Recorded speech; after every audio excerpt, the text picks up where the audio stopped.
Update. Am I the a-hole for not inviting my boyfriend to my graduation dinner because of what he said to my dad? Original post. So I, 19 female, just graduated college early. Yay me. My family is super close-knit, especially me and my dad. He's a single dad who basically gave up everything to raise me. Like, this man worked 2 jobs when I was in high school, so I could do extracurriculars and not worry about anything. We're tight. Anyway, I've been dating Jake, 22 male, for about 8 months. He's funny, a bit sarcastic, and usually great to be around. We've had ups and downs, but nothing major, until last week. My dad threw me a small graduation dinner, just close family and a couple of my best friends. Jake was going to be invited, but the day before the dinner, he came over to help me pick an outfit and ended up chatting with my dad. I wasn't in the room the whole time, but I heard them laughing at first, then voices got lower. Later, when Jake left, my dad pulled me aside and said, "I don't like how he talks to me." I asked what happened, and apparently, Jake had said something like, "You must be glad your job as a dad is finally over," in a joking way. My dad apparently just smiled and changed the subject, but I could tell it really hurt him. He's sensitive about that kind of stuff, and honestly, so am I. When I texted Jake about it, he doubled down and said my dad was being too emotional and that it's not that deep. That rubbed me the wrong way. My dad has never asked for anything, and this dinner was a big deal for him. So I made the choice to not invite Jake. I didn't tell him until the day of, and he blew up saying I was choosing my dad over him and that I'm immature for ghosting him for a stupid dinner. I told him he needed to apologize to my dad first before being welcome around my family again. He said I'm being dramatic and that my dad needs to grow up. So now he's barely speaking to me, and some of my friends have different takes. A couple say I did the right thing, others think I should have still let him come and talked it out after. Now for the top comments before reading the update. You're a college graduate now. You've outgrown an immature boy like Jake. He was fun for a time, but you can do better. Also, here's a handy hint. The moment a man says, "It's not that deep," is the moment you know he's a bad guy. That's how they reveal themselves. That and too emotional. Though they usually apply the too emotional label to the woman, not her father. Jake is extra special for that detail. Not the a-hole. I also think you can do better than him. He's showing some big red flags. Ups and downs after only 8 months? You should still be in the honeymoon phase with way more ups than downs. Everything he said to your dad is troublesome. Your dad will always be your dad, and his job as a parent is never over. Of course you're going to choose your dad over him. The fact that he won't apologize or even acknowledge his obnoxious comments is a real problem. I think you're starting to see that Jake is manipulative, jealous, and controlling. His comments are rubbing you the wrong way, so trust your gut. You know what he said was inappropriate, and his reaction to you calling him out on his behavior is a problem as well.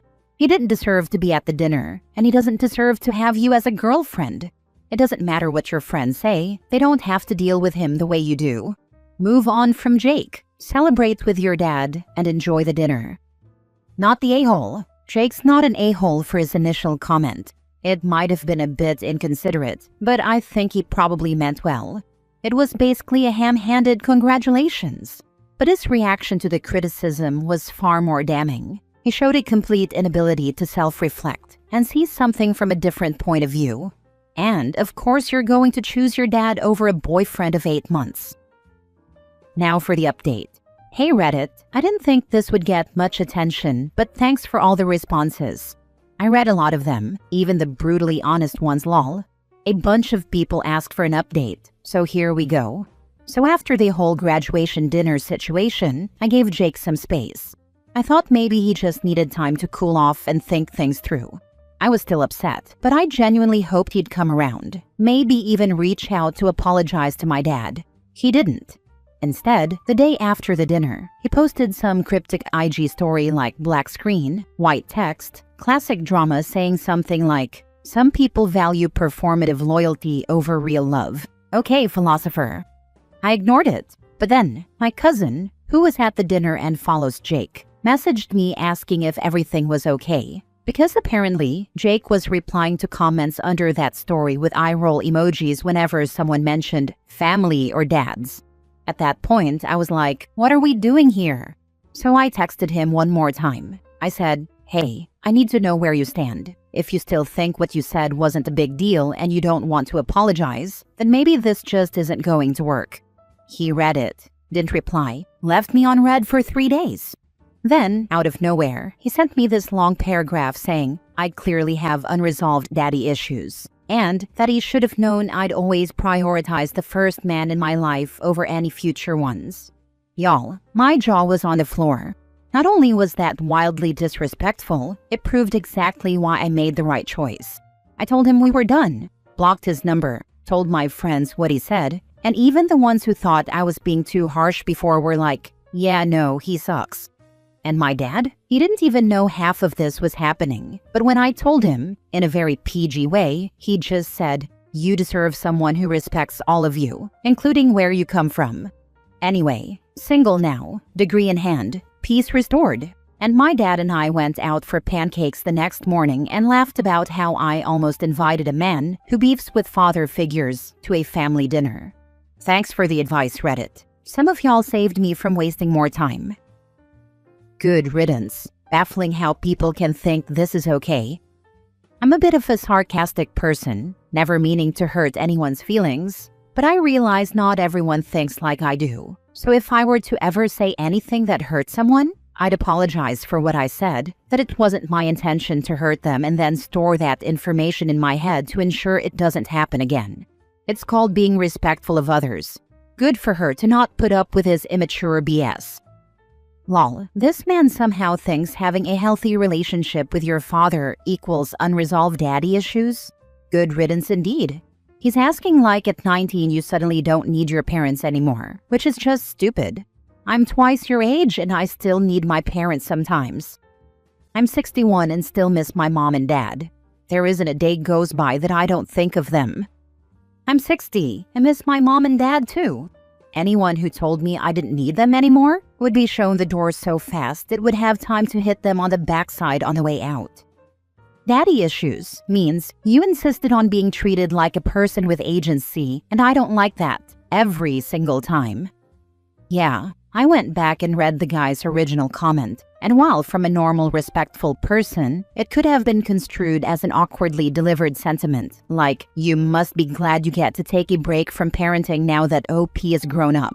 It absolutely did not feel like that coming from the ex-boyfriend. Came across as more of a, "You may be her dad, but she belongs to me now" kind of comment. Dude even flips his lid when she displays a backbone. Immature and gross. This one belongs in the bin. Next story. Am I the a-hole for walking out of my sister's engagement dinner and refusing to attend her wedding after she humiliated me at the dinner in front of my boyfriend, our family, and her future in-laws? My sister, 30 female, had her engagement dinner at our parents' house a month ago. I, 26, was there with my boyfriend, also 26. It was our side of the family, our parents, both sets of grandparents, and 5 aunts and uncles, and her future in-laws, fiancé's parents and siblings, his 3 living grandparents, and like 10 aunts and uncles. My sister's fiancé made some comments about wanting to get to know me and my boyfriend better, and saying we should meet up before the wedding and hang out. My boyfriend and I were on board with this, but my sister was seriously quiet, and then she said we would be doing nothing like that. She said I had already stolen one guy from her and I wasn't going to do it again. This was followed up by her blaming me for her ex-fiancé breaking up with her because he liked me. Context on that. This was when my sister was 20 and her ex was 21 and I was 16. I never did a thing with him and never would have. My sister was distant with me after that relationship breakdown, and she confronted me about it at the time, and I told her nothing happened. I sorta knew she didn't believe me, but always thought she'd get over it. Apparently not. My parents blew a fuse at dinner when she brought this up. They were disgusted she'd accused me at 16 of stealing a 21-year-old man. They told her he was at fault for all of that. She told them I was so smug and figured I could get away with it, but I'm nothing but a whore. My boyfriend jumped to my defense, but I told him I just wanted to leave. I felt humiliated, honestly, especially when I had already denied anything happening, and it was 10 years later and she's with someone else. I was told a week ago that they have a date for the wedding set and I'll be invited. I told a relative who told me that I won't be going. Then I had some blowback from the family who told me walking out of the dinner was bad enough, but not going to the wedding is several steps too far, and that we're still sisters no matter what. Am I the a-hole? Edit to add, clarifying that my parents are not expecting me to go, or part of the relatives telling me I should still go.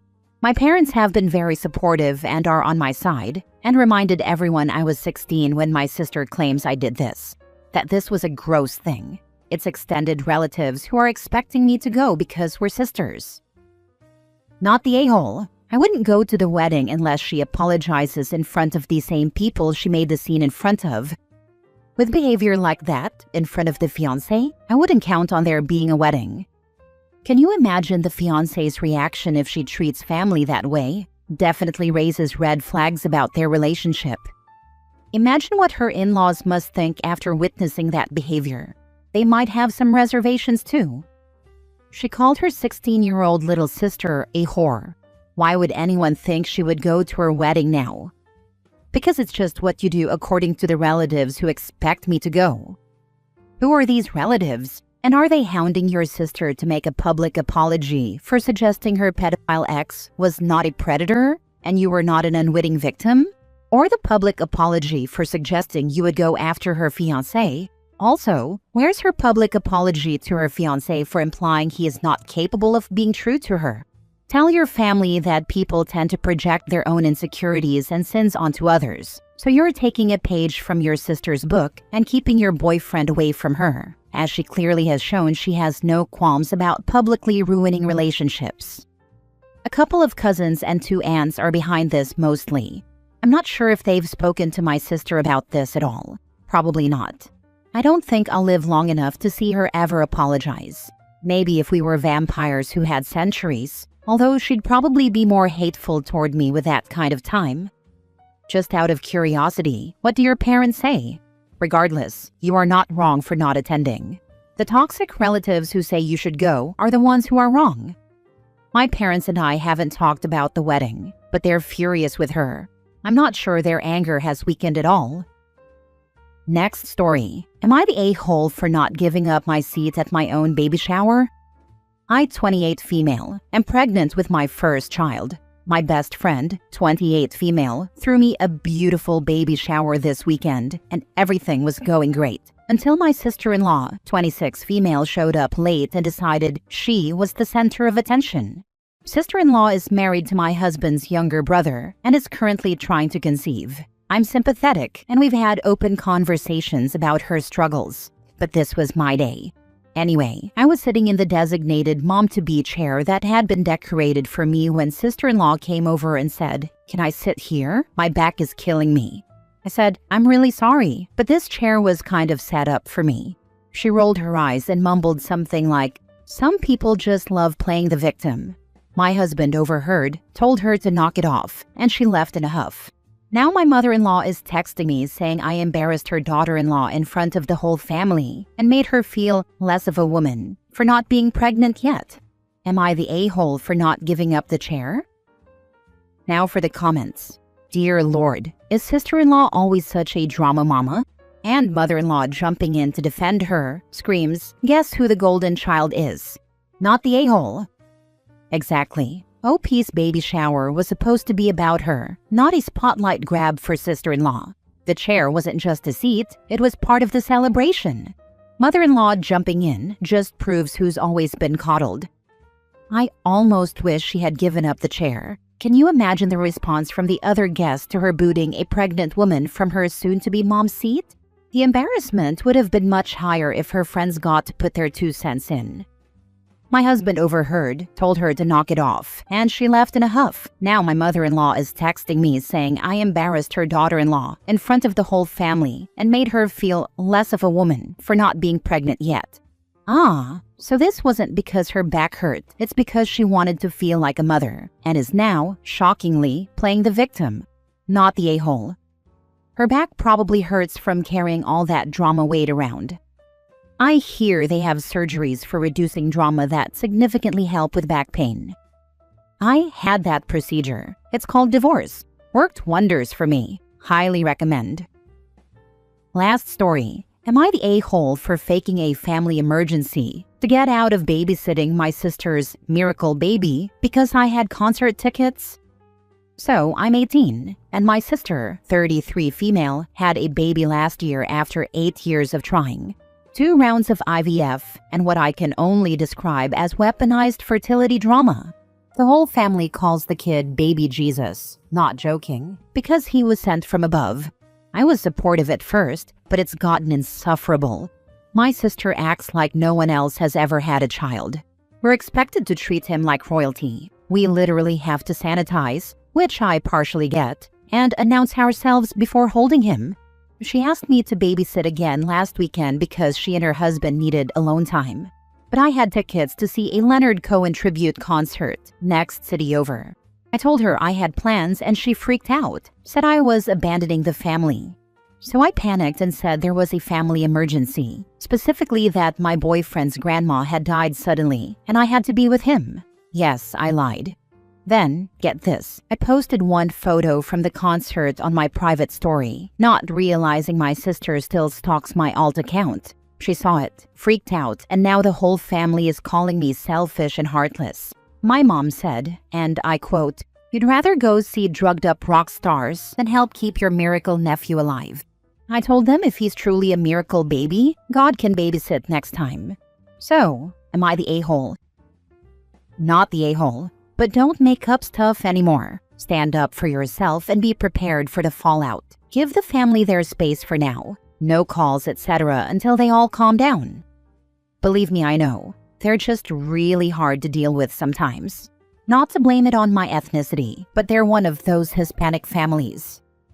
Not the a-hole. I'm a mom, and when I ask family to babysit, I worked around their plans. She can switch her alone time. And if she can't be responsible for her baby, she shouldn't have had a kid. Or she could hire a babysitter. I don't understand people who are desperate to have a child, finally have one, and then try to pawn said child off onto anyone they can because they no longer get me time. That's the whole point of a young child. You're never alone.